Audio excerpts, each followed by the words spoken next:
The Jackson family sits shocked in the terminal as Delta Airlines Flight 2367 begins boarding without them. Their first-class tickets now worthless pieces of paper. James Jackson clutches his phone, the viral video already at 500,000 views.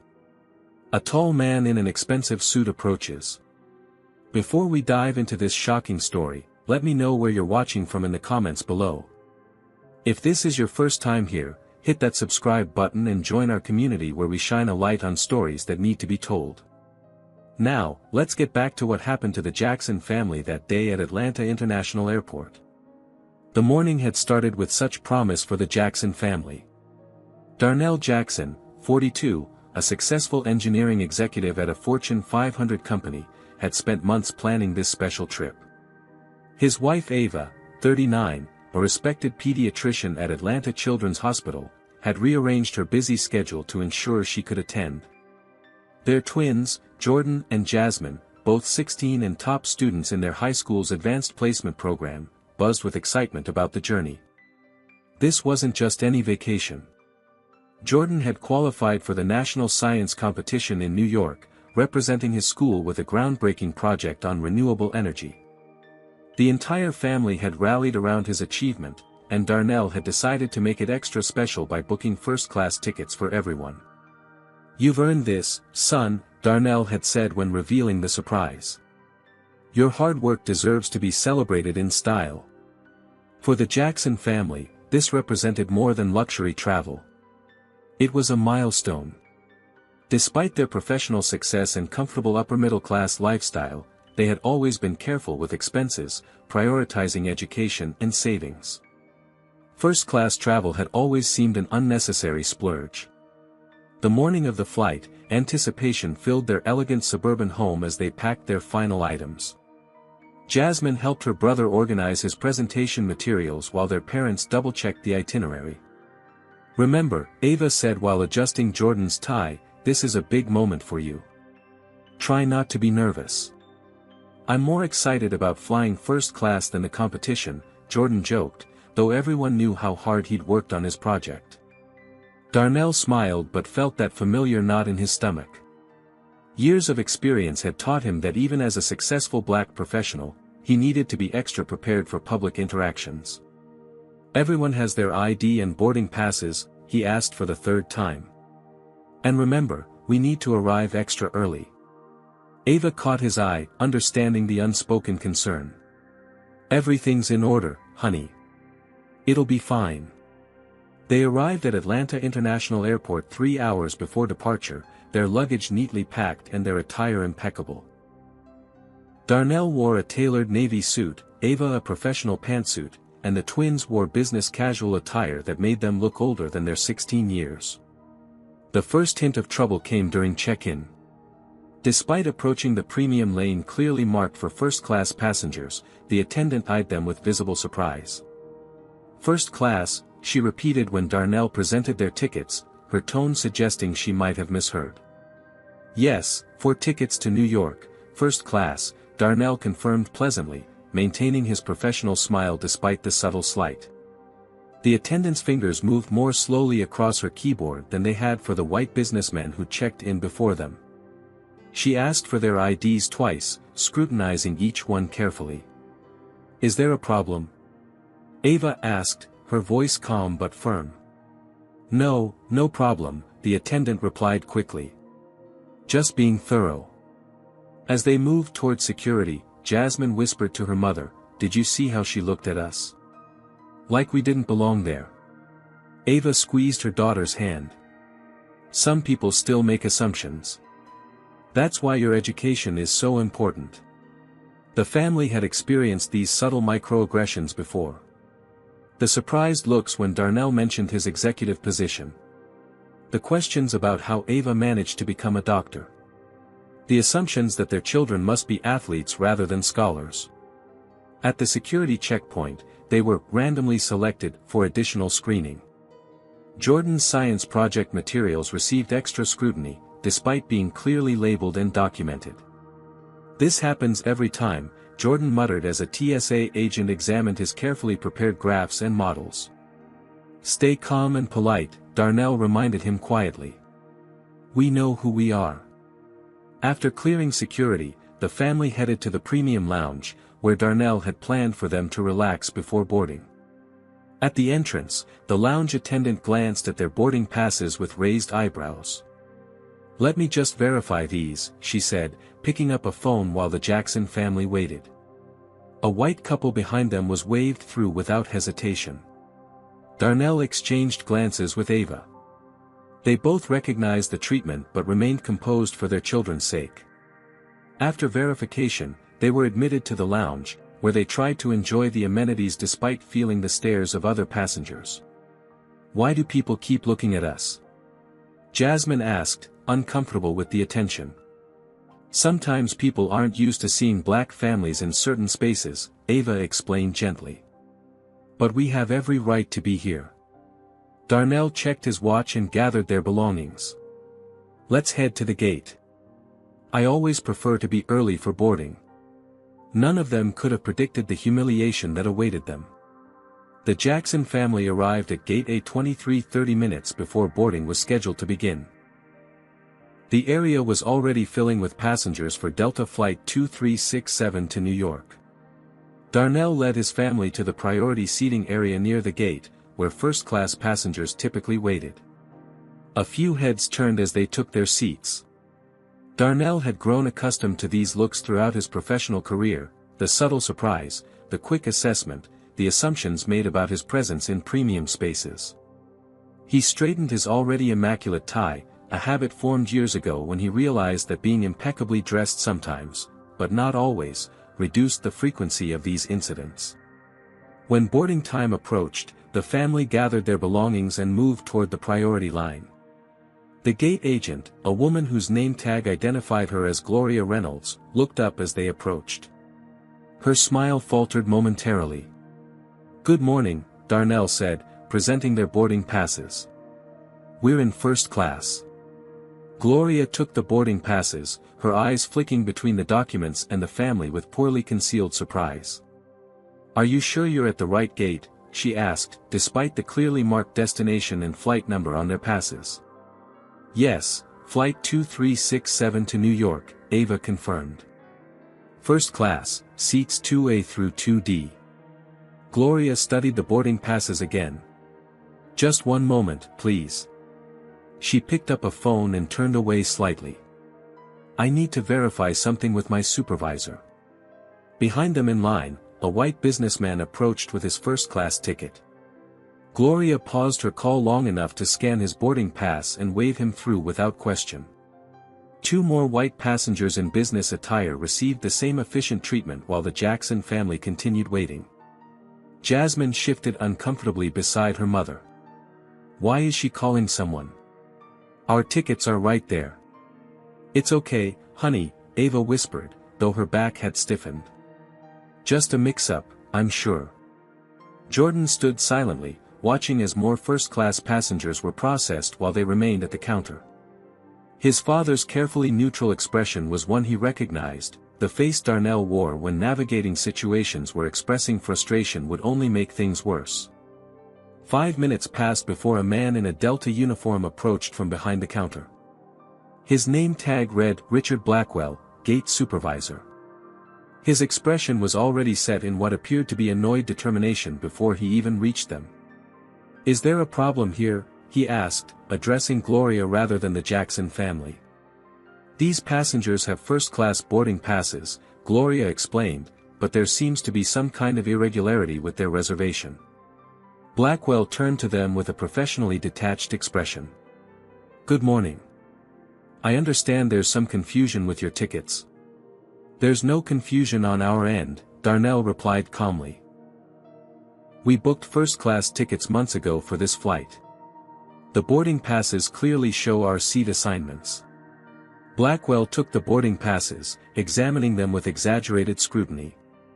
By now, other passengers in line were watching the interaction, some with curiosity, others with impatience.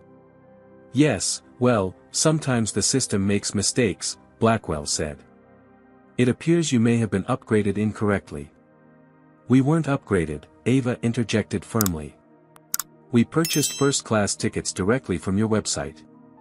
I have the confirmation emails and credit card statements to prove it. Blackwell's expression tightened. Ma'am, there's no need to get upset. I'm just trying to sort this out. No one is upset, Darnell said evenly. We're simply clarifying that these are not upgraded tickets. We paid full price for first class. The gate supervisor glanced around, noticing the growing attention from other passengers. Perhaps we should discuss this away from the gate. We don't want to create a scene. Jordan, sensing the familiar pattern of their concerns being dismissed, discreetly removed his phone from his pocket and began recording.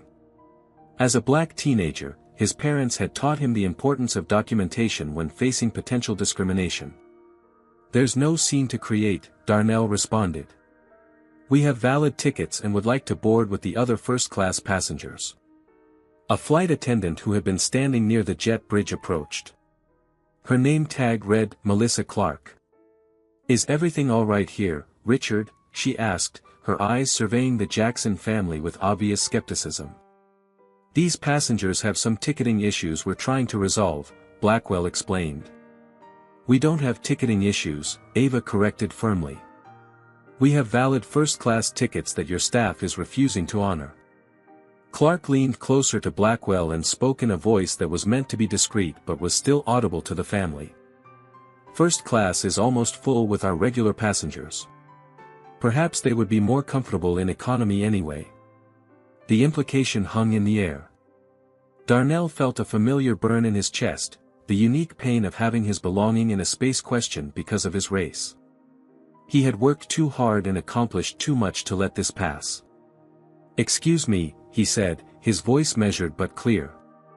Are you suggesting we should be moved from the first-class seats we paid for because we don't fit your image of regular passengers? Is it because we're black? A tense silence followed his question. Several nearby passengers looked away uncomfortably. Others watched with increased interest.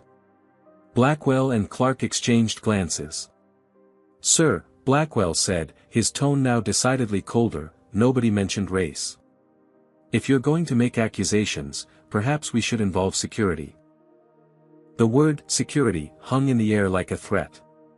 Darnell felt Ava tense beside him, and he instinctively moved slightly in front of his children. Throughout his life, he had witnessed how quickly situations involving black people and security could escalate, regardless of who was actually at fault. I don't see why security would be necessary, Darnell responded carefully. We're simply trying to board our flight with the tickets we purchased. Blackwell held the boarding passes in his hand, not returning them to the family. There appears to be a ticketing irregularity that we need to address before you can board. What specific irregularity? Ava pressed, her professional demeanor as a physician evident in her direct questioning. Our tickets clearly show first-class seats that we paid for months ago. Sometimes passengers are accidentally upgraded in the system, Blackwell replied vaguely. That's not what happened, Darnell insisted, pulling out his phone. I have the original confirmation email showing that we purchased and paid for first-class tickets on March 3, nearly 3 months ago. He displayed the email, which clearly showed first class and the total amount paid, over $5,200 for the 4 round-trip tickets. Blackwell barely glanced at it. Sir, computer errors happen all the time, he said dismissively. That doesn't explain why other passengers with first-class tickets are boarding without any issues, Jordan pointed out, his phone still discreetly recording the encounter. Melissa Clark stepped forward, placing herself between the family and the boarding gate. Perhaps there was a misunderstanding when you booked. Many passengers don't realize the difference between economy comfort and actual first class. Ava's eyes narrowed. We understand the difference perfectly. We paid for first class, our boarding passes say first class, and our seat assignments are in the first class cabin. 2A through 2D. Those seats are reserved for our premium customers, Clark said, the implication clear in her tone. We are premium customers, Darnell responded firmly. We paid the premium price. By now, the regular boarding process had stalled. The line of waiting passengers had grown, with many watching the confrontation with interest. From the corner of his eye, Darnell noticed a white man in a business suit step out of line and approach. "Excuse me," the man said, addressing Blackwell. "I couldn't help overhearing. I'm also in first class, and I don't understand the problem. If they have first-class tickets, why aren't they being allowed to board?" Blackwell's demeanor changed instantly. "Sir, this doesn't concern you. We're handling a private matter with these passengers." "It seems pretty public to me," the man persisted. "And it seems like they're being treated differently than the other first-class passengers. I've been watching." "Sir, please return to your place in line," Clark instructed firmly. "Mr. Thomas Anderson, is it?" she added, glancing at his boarding pass. "Your boarding group will be called shortly." Anderson looked uncomfortable but stood his ground. "I'll wait until this family is allowed to board with their valid tickets." Blackwell's expression hardened. He turned to Gloria at the counter and whispered something. She immediately picked up the phone again. Less than 2 minutes later, 2 security officers appeared at the gate. "This is completely unnecessary," Ava protested as the officers approached. "These passengers are disrupting the boarding process," Blackwell informed the security officers, completely misrepresenting the situation. "They're insisting on boarding in first class with economy tickets." "That's not true," Jasmine exclaimed, speaking up for the first time, her voice trembling with emotion. "We have first-class tickets." One of the security officers, a heavy-set man with a buzz cut, positioned himself directly in front of Darnell. "Sir, I'm going to need you and your family to step aside." "Our tickets are first class," Darnell repeated, struggling to maintain his composure. "This is discrimination, plain and simple." The second security officer, a shorter woman with a severe expression, spoke into her radio. "We may need additional assistance at gate A23. An announcement came over the PA system. "Ladies and gentlemen, we apologize for the delay in boarding flight 2367 to New York. We're experiencing a passenger situation that needs to be resolved. We'll begin boarding shortly." The eyes of everyone in the gate area were now on the Jackson family. Some passengers looked annoyed at the delay. Others seemed uncomfortable with the scene unfolding before them. A few had their phones out, apparently recording. "You need to move away from the gate now," the male security officer insisted. "Or you risk being banned from flying today altogether." Ava stepped forward, her hands visibly shaking but her voice steady. "I'm Dr. Ava Jackson. We purchased first-class tickets for this flight to attend our son's national science competition. We have done nothing wrong. Your staff is refusing to honor our tickets without any valid explanation, and now you're threatening us with security. The only difference between us and the other passengers you've allowed to board is the color of our skin." Her words hung in the air. Several passengers nodded in agreement. Thomas Anderson spoke up again. "I'll vouch for them. This is clearly discriminatory treatment." Clark turned to Anderson. "Sir, this doesn't concern you. Please board the aircraft or risk losing your seat as well." Jordan's phone continued recording as Clark turned to another flight attendant and whispered, not realizing her voice was being captured, "These people clearly don't belong in first class. I don't know how they got those tickets." The comment was clearly audible to the Jackson family. Jasmine's eyes filled with tears of humiliation and anger. For a 16-year-old girl who had never been anything but a model student, the public suggestion that she didn't belong in a space her family had paid to occupy was devastating. "That's enough," Darnell said, his patience finally breaking. "We will not be treated this way. We demand to speak with your manager immediately."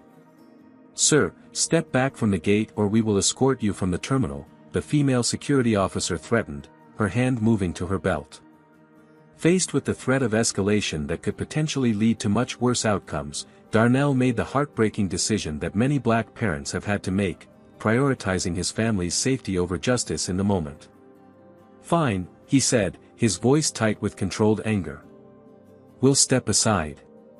As they moved away from the gate, Blackwell called after them. "We can accommodate you in economy, as a courtesy. Though after this disruption, you should be grateful we're allowing you to fly at all." It was the final insult, being offered economy seats as a courtesy after paying full price for first class, and being told they should be grateful for this treatment. As the Jackson family moved away from the gate, the boarding process resumed. They watched in disbelief as passengers filed onto the plane that should have carried them to New York for Jordan's competition. The Jackson family sat in a row of uncomfortable seats in the terminal, the weight of what had just happened settling over them like a heavy blanket. Jasmine wiped tears from her cheeks, trying to hide her face from curious onlookers. Jordan sat rigidly beside her, his phone still in his hand, the recording stopped but saved. Ava stared straight ahead, her professional composure cracking under the weight of the public humiliation they just endured.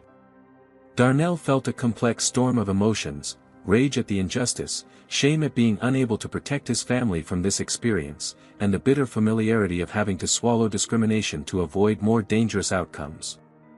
"I can't believe this is happening," Jasmine whispered. "Everyone was watching us like we did something wrong." "We didn't do anything wrong," Darnell reassured her, though the words felt hollow in the face of what had just transpired. Around them, the airport continued its normal rhythms. Announcements echoed through the terminal. Passengers rushed to gates. But for the Jackson family, time seemed suspended in this moment of injustice. Through the large windows, they could see their flight, the one they should have been on, still at the gate. The first-class passengers, visible through the windows, were being served pre-departure beverages. The scene was a stark reminder of what had been wrongfully taken from them. "What about my competition?" Jordan asked, his voice uncharacteristically small.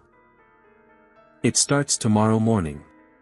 The science competition he had worked toward for months, the whole reason for this trip, now hung in the balance.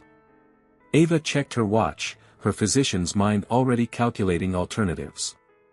"We'll find another flight," she promised, though the logistical challenges were daunting.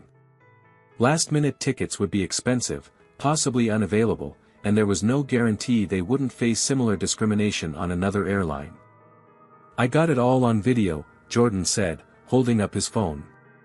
"Everything they said. Including when that flight attendant said we don't belong in first class." "Smart thinking," Darnell said, proud of his son's presence of mind despite the situation. "What good will it do?" Jasmine asked bitterly. "No one cares. This happens all the time to people who look like us, and nothing ever changes." Ava put her arm around her daughter. "That's not entirely true, sweetheart. Documentation matters. Evidence matters." "Your mother's right," Darnell agreed. "Without proof, it's our word against theirs, and too often, our word isn't enough." Jordan looked down at his phone, then back at his father. "So what do we do with the video?" Darnell considered the question carefully. Throughout his career, he had faced moments like this, incidents where he had to decide whether to speak up and risk retaliation or stay silent and preserve his position. But this was different. This involved his children, their dignity, and the lesson they would take from this experience. "We make it known," he decided. "We show the world what happened here today." As they discussed their next steps, they noticed their former gate had become unusually busy. Airport staff seemed to be rushing around. The white businessman who had spoken up for them, Thomas Anderson, emerged from the jet bridge, apparently having deplaned. He scanned the terminal and, spotting the Jackson family, walked directly toward them. "I'm so sorry about what happened," he said without preamble. "It was completely unacceptable. I told them as much." "Thank you for trying to help," Ava said sincerely. "I got off the flight," Anderson explained. "I couldn't sit there in good conscience after seeing how you were treated. I've already filed a formal complaint with customer service, for whatever that's worth." His gesture of solidarity, while meaningful, highlighted another painful reality: he had the privilege of choosing whether to be involved in their struggle, while they had no choice but to endure it. "Have you ever witnessed discrimination and felt powerless to stop it?" Comment number 1: if you believe more people should stand up like Thomas Anderson did when they see injustice happening. Or do you think most people prefer to stay comfortable and look the other way? Like this video if you've ever experienced similar treatment while traveling, and subscribe to join our community of people committed to exposing these stories. What do you think the Jackson family should do with the video evidence they collected? Should they make it public, or would that just expose them to more scrutiny and potential backlash? Let's continue with their story and find out what happens next. I think you should post it, Jasmine said, looking at her brother's phone. People need to see this. Jordan nodded, his expression resolute. He had already begun editing the video, trimming it to highlight the most egregious moments of discrimination they had faced. The clip clearly showed Clark's comment about them not belonging in first class, Blackwell's dismissal of their valid tickets, and the security officer's threatening approach despite their calm demeanor. Are you sure?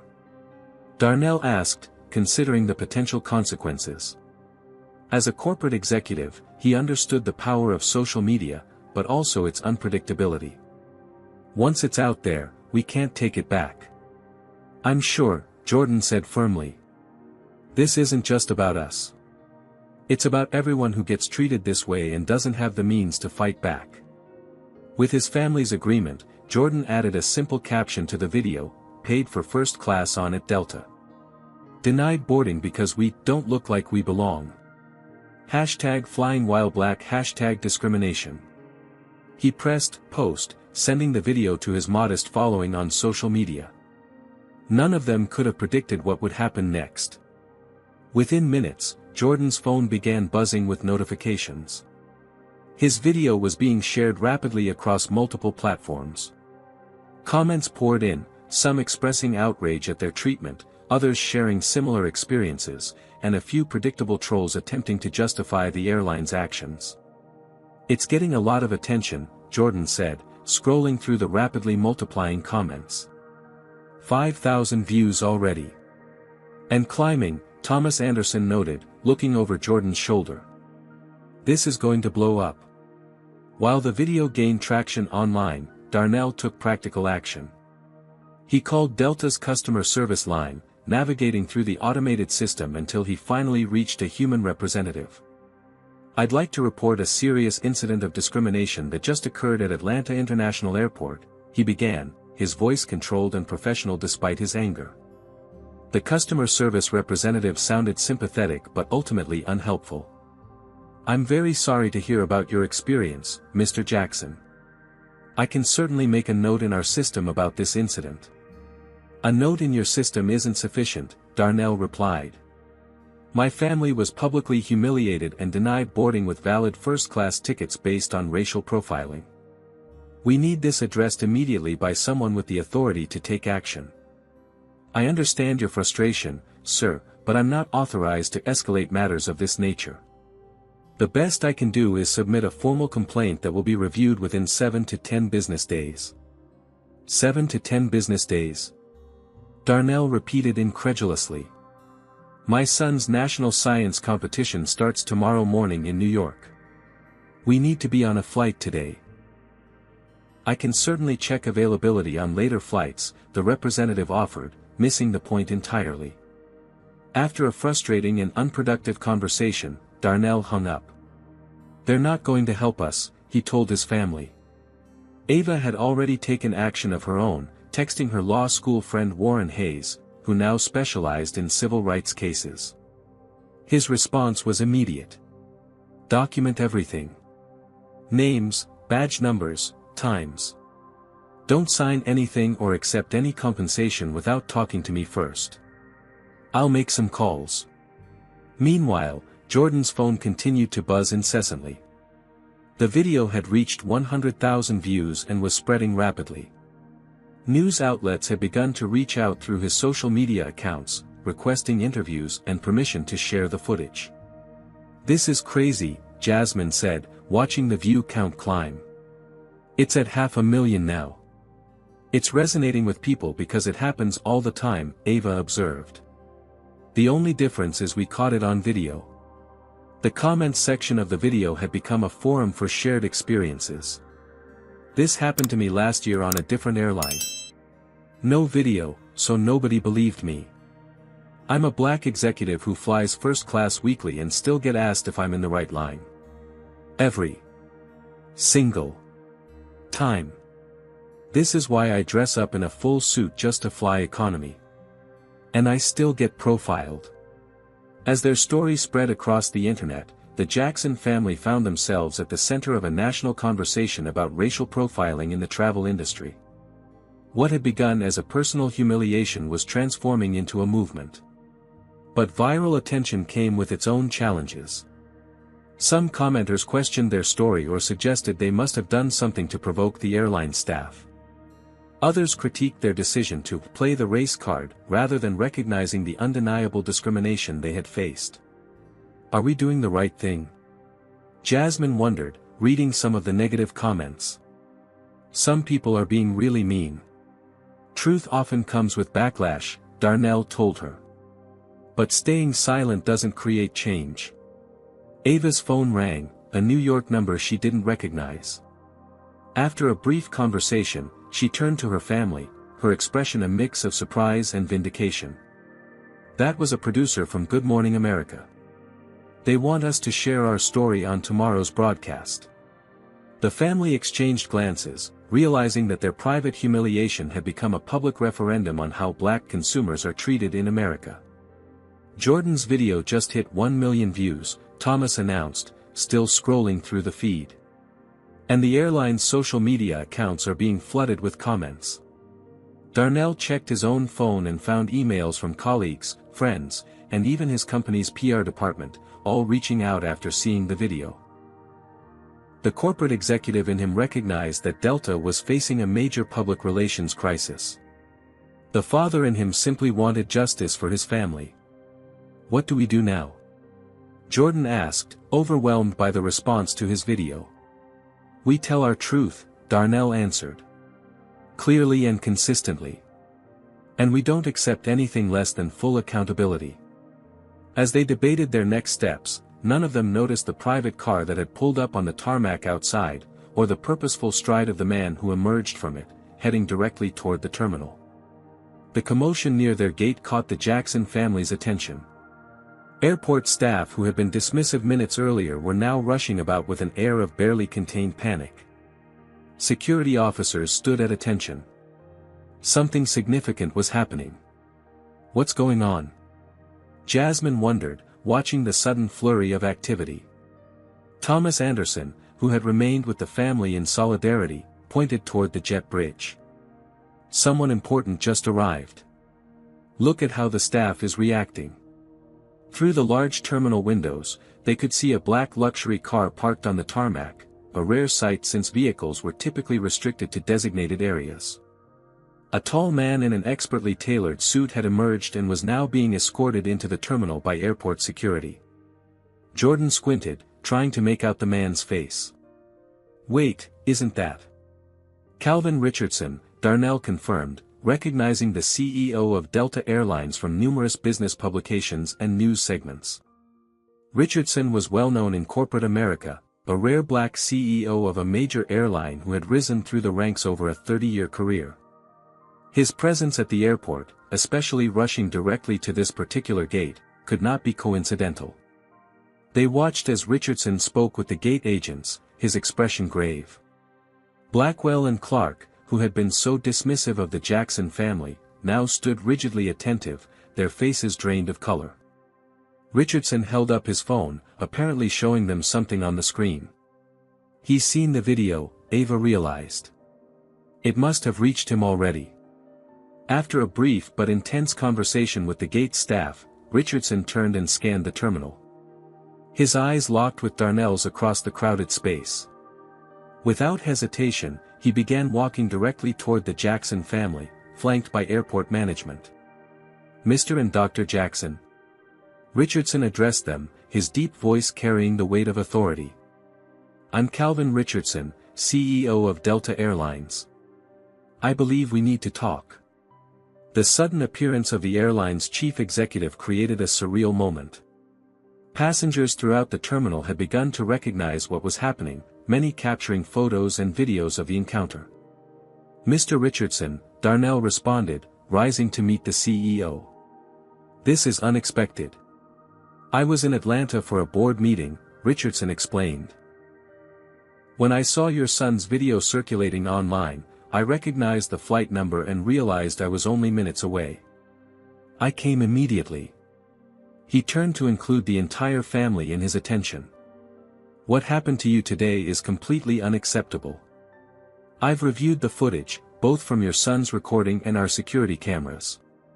There is no excuse for how you were treated." His directness was surprising. Corporate executives typically avoided admitting fault so explicitly, especially in potential discrimination cases where legal liability loomed large. "I appreciate you saying that," Darnell replied carefully. "But acknowledgement doesn't erase what my family experienced." "You're absolutely right," Richardson agreed. "Which is why I'm here in person rather than sending a representative. Would you be willing to speak privately? I've arranged for a conference room in the executive lounge." The family exchanged glances, silently conferring.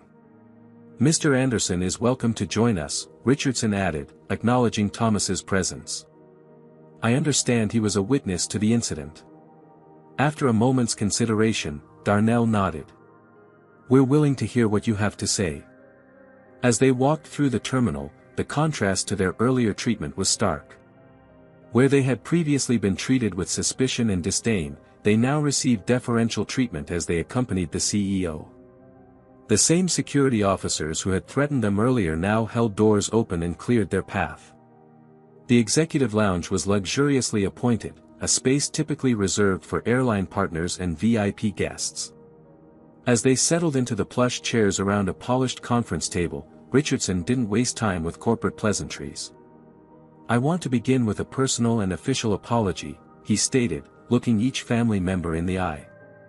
"The treatment you received today violated not only our company policies but basic human dignity. It was discriminatory, pure and simple, and for that, I am deeply sorry." His apology seemed genuine, but the Jackson family remained cautious. They had experienced too many empty corporate apologies in the past.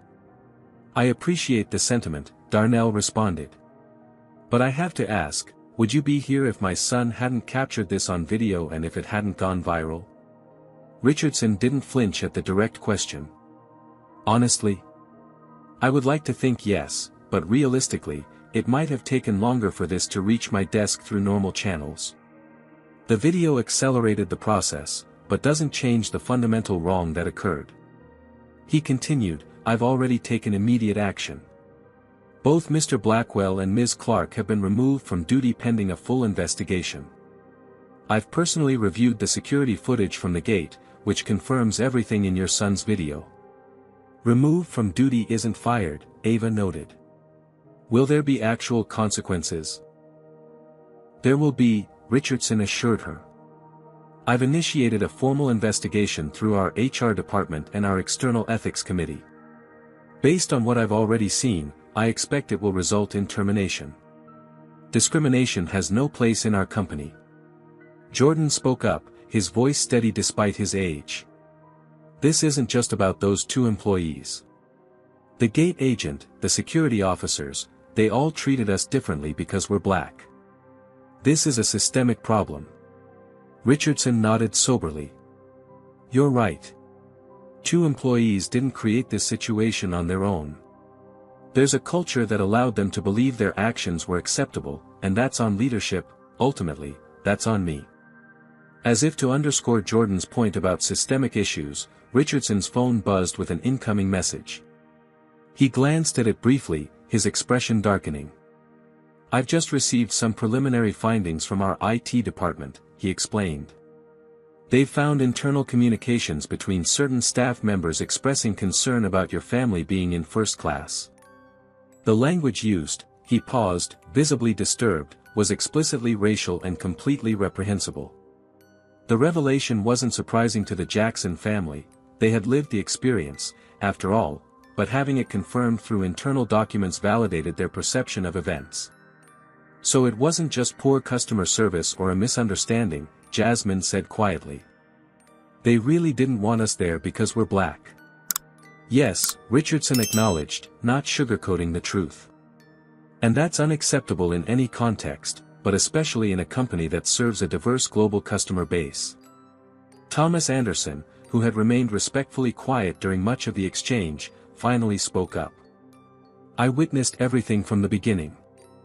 As a white frequent flyer, I've never experienced anything remotely similar. The contrast in treatment was obvious and deliberate. When I tried to speak up, I was dismissed, but at least I wasn't threatened with security. Richardson turned to him. Thank you for trying to intervene, Mr. Anderson. Your witness account has been noted in our investigation. The CEO then refocused on the Jackson family. I know no apology or compensation can truly make this right. But I want you to know that I am personally committed to addressing this, both for your family specifically and systemically within our company. What exactly does that mean in practical terms? Darnell asked. It means immediate action, Richardson replied. First, we'll ensure you reach New York today for Jordan's competition. My personal aircraft is being prepared as we speak. Second, comprehensive compensation for the distress and humiliation you experienced. Third, systemic changes in our training and accountability measures to prevent this from happening to other families. The offer of his personal aircraft was unexpected, a gesture that went beyond typical corporate damage control. Yet the Jackson family remained cautious. They had experienced too many hollow promises of systemic change throughout their lives. How can we trust that real change will happen once the media attention dies down? Ava asked pointedly. It was the question at the heart of so many corporate diversity failures, initial promises followed by gradual return to the status quo once public scrutiny faded. Richardson's response surprised them. Because I'm going to ask for your help to ensure it doesn't. Mr. Jackson, with your corporate leadership experience, I'd like to invite you to join a newly formed Executive Diversity Advisory Board with actual oversight authority. Not as a token member, but as a leader who can hold us accountable. The offer was substantial, not merely compensation but a structural role in creating lasting change. Darnell considered it carefully, aware of both the opportunity and the potential pitfalls of such a position. Before he could respond, the conference room door opened, and the two security officers who had threatened the family earlier entered. Their demeanor had completely changed, gone was the aggressive posturing, replaced by evident discomfort. You requested to see us, sir, one asked Richardson, deliberately avoiding eye contact with the Jackson family. Yes, the CEO confirmed. I believe you owe this family an apology. As the security officers delivered their awkward apologies, the contrast between their current demeanor and their earlier threatening behavior was stark. Where they had been intimidating and dismissive at the gate, they now struggled to maintain eye contact with the family they had wronged. We were just following protocol based on the information provided by the gate staff, the female officer explained weakly. That's not good enough, Richardson interrupted firmly. Part of your job is to assess situations independently, not automatically assume black passengers are in the wrong when white staff make accusations. The officers shifted uncomfortably under his direct criticism. We'll be reviewing security protocols as part of our broader investigation, Richardson continued. You're dismissed for now, but expect to participate in the formal review process.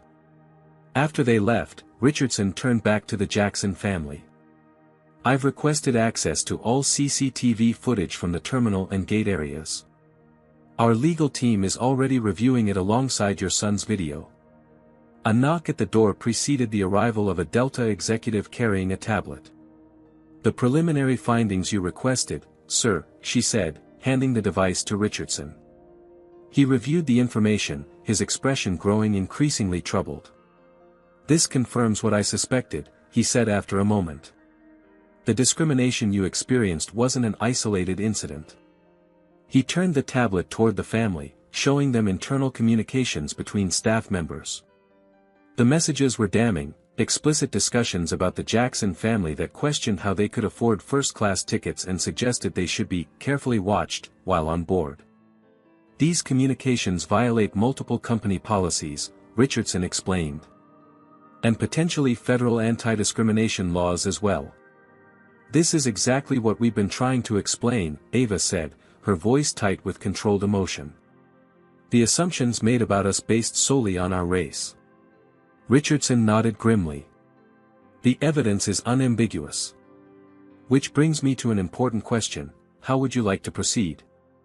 As CEO, I'm prepared to take decisive action internally, but you would be well within your rights to pursue legal remedies as well. It was a remarkable admission from a corporate leader, acknowledging not just wrongdoing but potential legal liability. Most companies would have their legal teams working to minimize exposure rather than openly discussing options with affected customers. Our primary concern right now is getting Jordan to his competition, Darnell replied. But we also want assurance that this won't happen to other families in the future. Understood on both counts, Richardson said. My assistant has already coordinated transportation to get you to New York today. As for systemic changes.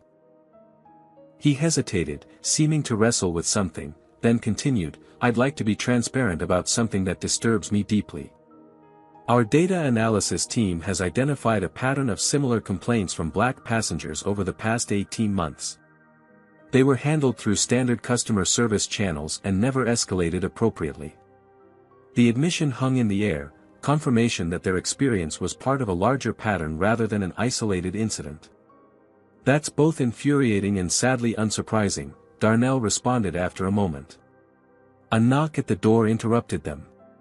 Thomas Anderson excused himself to answer it, returning with an airport official and another passenger, a middle-aged white woman in business attire. This is Patricia Reynolds, Thomas explained. She was seated near us at the gate and witnessed everything. She'd like to provide her account for the investigation. Patricia stepped forward confidently. What happened to this family was appalling. I've been flying first class with Delta for 15 years, and I've never been questioned or asked to verify my tickets the way they were.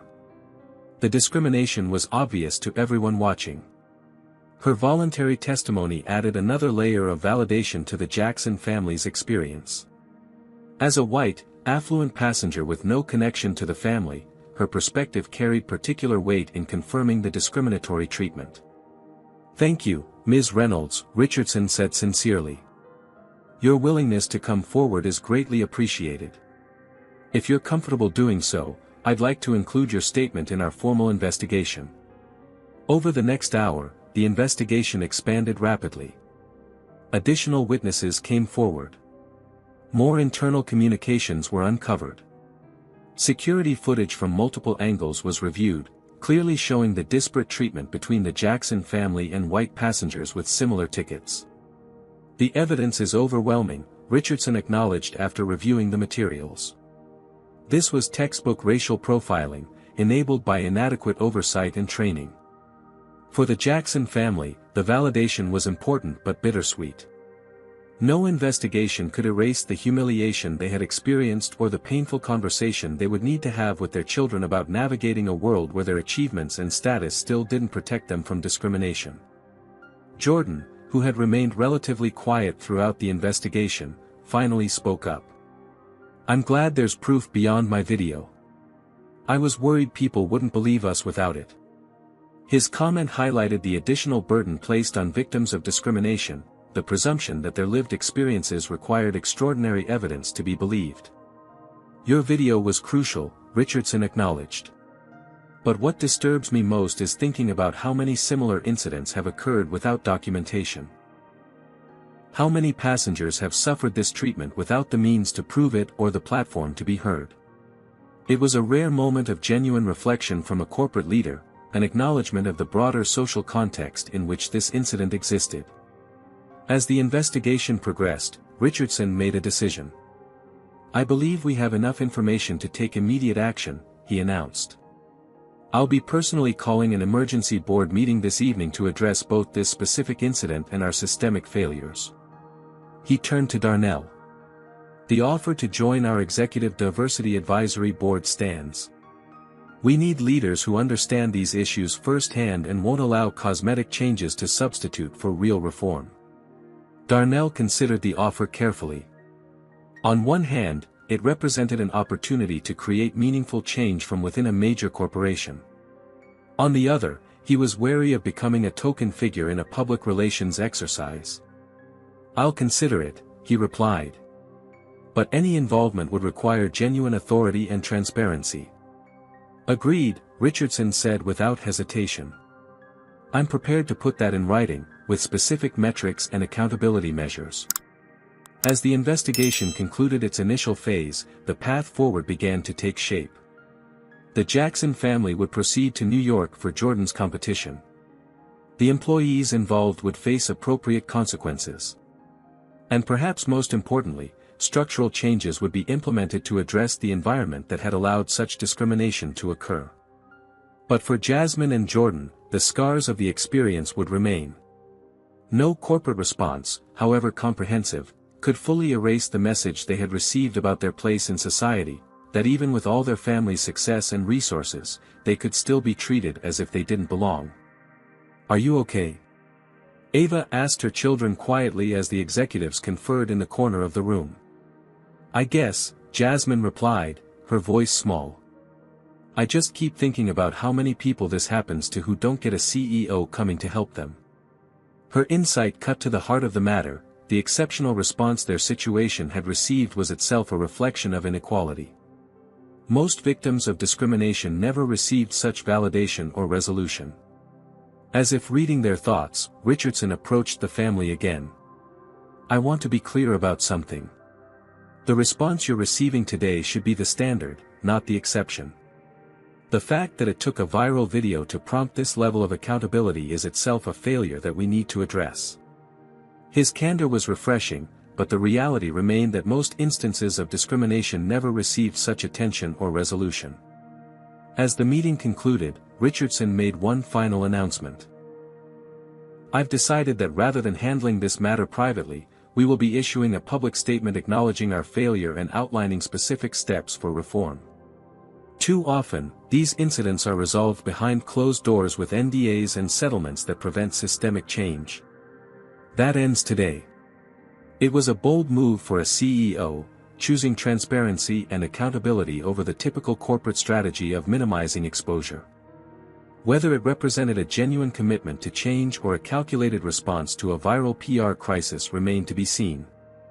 What was clear, however, was that the Jackson family's ordeal had created a moment of potential transformation, not just for one airline, but for an industry with a long history of discrimination. The sleek private jet touched down at LaGuardia Airport just after 6 p.m., less than 4 hours after the confrontation at Atlanta International. For the Jackson family, the luxurious accommodations of the CEO's personal aircraft stood in stark contrast to the humiliation they had endured earlier that day. "We're making our final approach to New York," the captain announced over the intercom. "Mr. Richardson has arranged for ground transportation to take you directly to your hotel." Jordan looked out the window at the New York skyline coming into view. "At least I'll make it to the competition tomorrow," he said, trying to focus on the positive outcome despite the trauma of the day. Darnell placed a hand on his son's shoulder. "And you're going to do brilliantly." As they prepared for landing, Darnell's phone buzzed with an incoming email. It was a draft of Delta's official statement, sent by Richardson for their review before public release. The language was strikingly direct. Delta Airlines acknowledges and deeply regrets the discriminatory treatment experienced by the Jackson family at Atlanta International Airport today. Their experience reflected a failure not just of individual employees but of our systems and culture. We take full responsibility for this incident and are implementing immediate changes to ensure such discrimination never occurs again. The employees involved have been terminated, and we are conducting a comprehensive review of our training and protocols around customer treatment and implicit bias. The statement continued with specific commitments to policy changes, mandatory training programs, and the establishment of the Executive Diversity Advisory Board that Darnell had been invited to join. "They're not mincing words," Ava observed, reading over his shoulder. "That's unusual for a corporate statement." "Richardson seems serious about taking responsibility," Darnell agreed. "Though the real test will be whether these changes are sustained after the media attention fades." As they disembarked in New York, they were greeted by Delta representatives who handled their luggage and escorted them to a waiting luxury SUV. The driver had already been briefed on their hotel destination and Jordan's competition venue for the following morning. "Dr. and Mr. Jackson," one representative said respectfully, "Mr. Richardson wanted me to inform you that all your expenses in New York will be covered by the airline, including accommodations, meals, and transportation. It's a small gesture compared to what you experienced today." The family settled into the vehicle, still processing the dramatic shift in their treatment. In the span of a few hours, they had gone from being treated as unwelcome intruders to receiving VIP service. "This is nice and all," Jasmine commented quietly as they drove through Manhattan, "but it doesn't fix what happened." "You're right," Ava agreed. "No amount of luxury treatment afterward can erase the humiliation of being discriminated against." Meanwhile, the situation had exploded on social media. Jordan's video had accumulated over 5 million views, spawning countless reaction videos, commentary, and sharing of similar experiences by other black travelers. Major news outlets had picked up the story, with several requesting interviews with the family. Darnell's phone rang, Warren Hayes, Ava's attorney friend, calling with an update. "I've reviewed Delta's official response and the compensation package they're offering," Warren said. "From a legal perspective, it's surprisingly comprehensive. The financial settlement is substantial, but more importantly, the structural changes they're committing to are significant. Richardson is putting his reputation on the line with these promises. Do you think they'll follow through?" Darnell asked. "The public scrutiny is so intense right now that they have to show meaningful progress," Warren replied. "And having you on their executive diversity board creates accountability they can't easily sidestep." After checking into their hotel, the family gathered in their suite to discuss next steps. The events of the day had left them exhausted but also presented them with decisions about how to proceed. "Several news programs want interviews," Ava noted, scrolling through the messages on her phone. "Good Morning America, CNN, MSNBC. Do we want to do that?" Jordan asked. "Keep talking about this publicly?" It was a complex question. On one hand, public attention was forcing accountability and could help prevent similar incidents for others. On the other, becoming the face of yet another viral racism story came with its own emotional toll. "I think we should be selective," Darnell suggested. "Choose platforms that will allow us to speak about the systemic issues rather than just the details of our specific experience." While they deliberated, Darnell received another call, this time from Richardson himself. "I wanted to update you personally," the CEO said. "The board has unanimously approved all the measures we discussed. Additionally, I've just come from a meeting with the executives of several other major airlines. They've agreed to form an industry task force on customer discrimination, using our new policies as a starting point." The ripple effects of their experience were expanding beyond a single airline to potentially transform practices across the industry. Later that evening, Darnell received an unexpected text message from Thomas Anderson, the white businessman who had stood up for them at the gate. "Just saw Delta's statement. Impressive response, but none of it would have happened without your family's courage in speaking up. I've been reflecting on how often I've witnessed similar situations and said nothing. That changes today.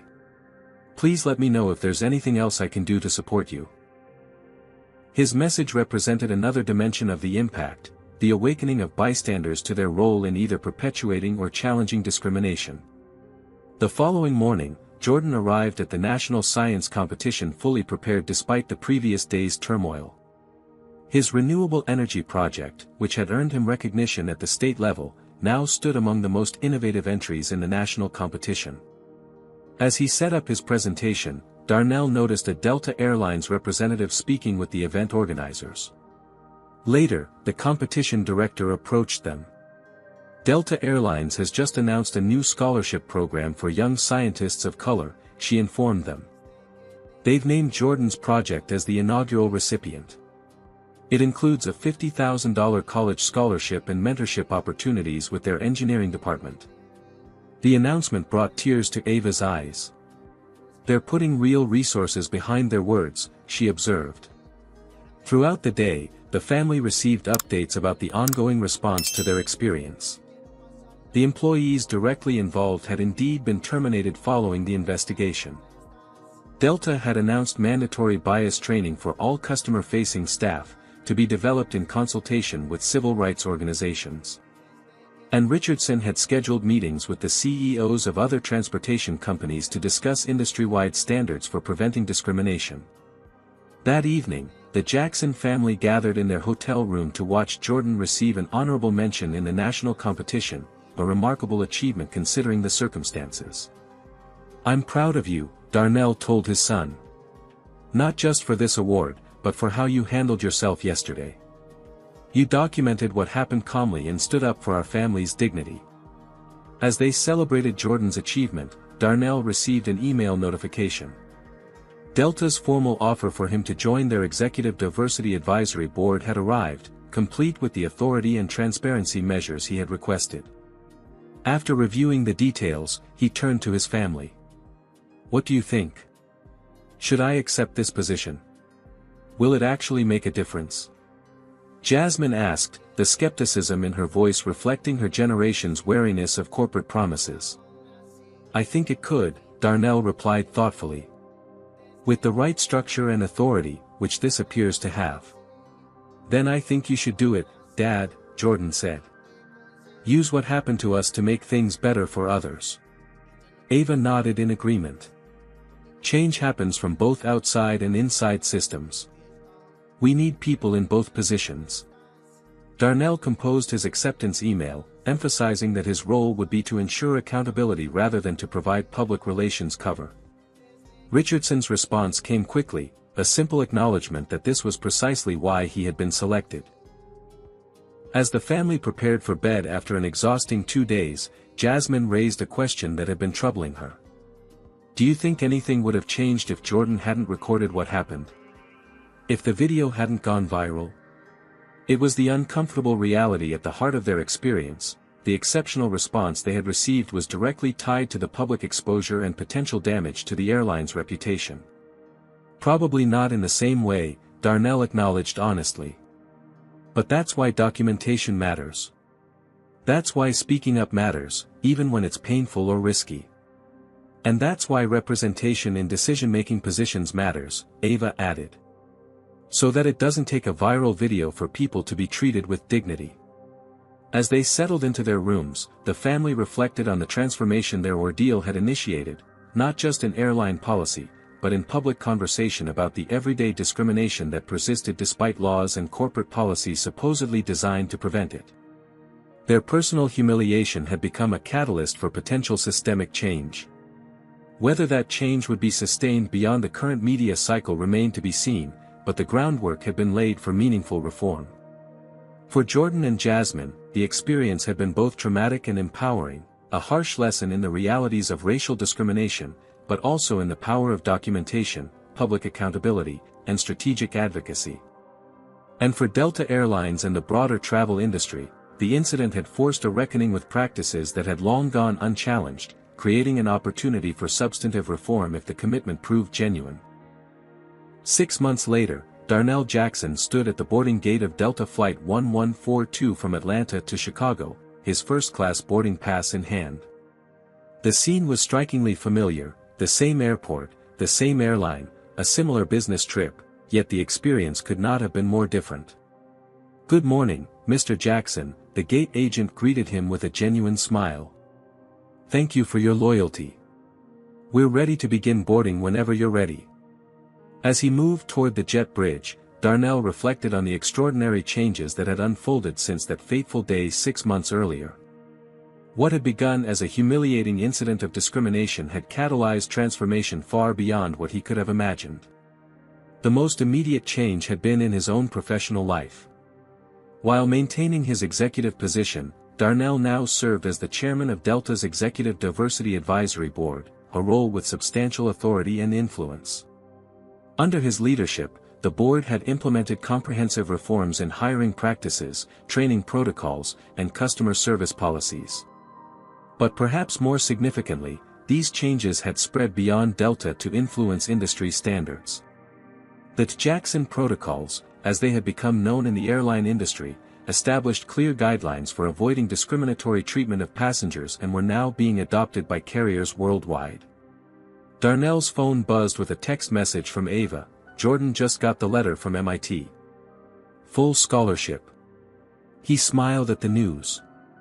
Their son's renewable energy project, which had earned honorable mention at the national competition, had caught the attention of university recruiters.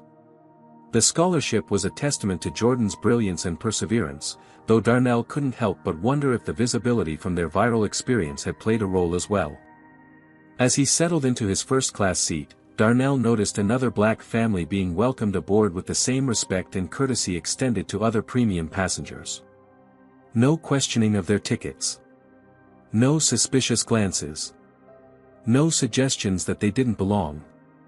The flight attendant, wearing a small pin that read, "Inclusion Ambassador," part of the new training program Darnell had helped develop, offered him a pre-departure beverage. "Mr. Jackson, it's an honor to have you on board," she said. "I completed your training program last month. It's changed how I approach my work with every passenger." The training program she referenced had been developed in collaboration with civil rights organizations and diversity experts. Unlike previous corporate diversity initiatives that often amounted to little more than checkbox exercises, this program included practical scenarios, accountability measures, and ongoing evaluation. Midway through the flight, Darnell received an email from Calvin Richardson, who had remained CEO of Delta and had become both a professional ally and personal friend. The message contained the quarterly diversity metrics that were now publicly reported as part of the airline's transparency commitment. The numbers showed measurable improvement. Complaints of discriminatory treatment had decreased by 78% across the airline. Employee diversity at all levels had increased. Customer satisfaction scores among minority passengers had risen significantly. "None of this would have happened without your family's courage," Richardson had written at the bottom of the report. "Sometimes it takes one incident to spark lasting change." As Darnell reviewed the data, he thought about his daughter Jasmine, who had been so deeply affected by their experience. In the months following the incident, she had channeled her pain into purpose, writing a powerful essay about the experience for her school newspaper. That essay had been picked up by major publications and eventually expanded into a feature article for The Atlantic titled, "Flying While Black." The piece had resonated with readers across the country, prompting thousands of similar stories and adding momentum to the movement for change in the travel industry. Jasmine, once hesitant to draw attention to herself, had discovered her voice as an advocate. She now led a student organization focused on documenting and addressing everyday discrimination, equipping her peers with strategies for effective advocacy.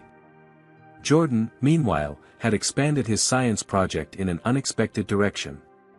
Inspired by their experience, he had begun researching how algorithmic bias in customer service systems could perpetuate discrimination. His work had attracted attention from tech companies interested in addressing these hidden forms of bias in their systems. The family's experience had transformed them individually and collectively. What could have remained a painful memory of injustice had instead become a catalyst for their growth as advocates and changemakers.